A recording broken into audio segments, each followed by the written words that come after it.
बहुत समय पहले की बात है। हिमगिरी राज्य में राजा प्रताप नाम के एक बुद्धिमान और वीर राजा का शासन था। राजा प्रताप अपनी न्यायप्रियता और लोगों के प्रति प्रेम के लिए पूरे राज्य में प्रसिद्ध थे।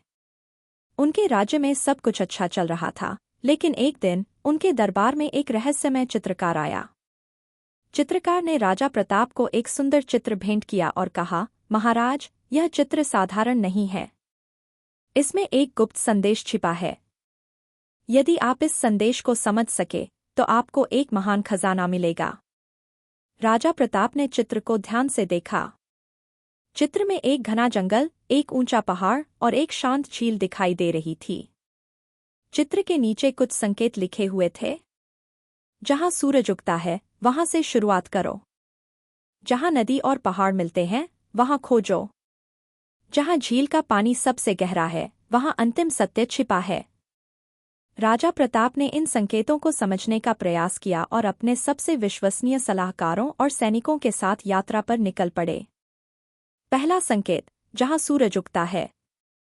राजा प्रताप और उनके सैनिक पूर्व दिशा की ओर चल पड़े। सूरज की किरणें उन्हें दिशा दिखा रही थीं। कुछ दिनों के सफर के बाद वे एक घने जंगल में पहुंचे, जहां सूरज की पहली किरणें पड़ती थीं।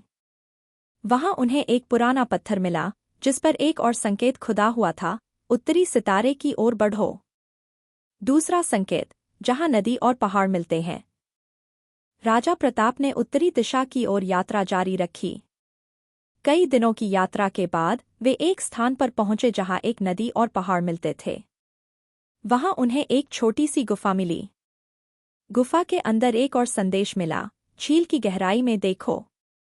तीसरा संकेत, जहां झील का पानी सबसे गहरा है। राजा प्रताप और उनके सैनिक झील की ओर बढ़े।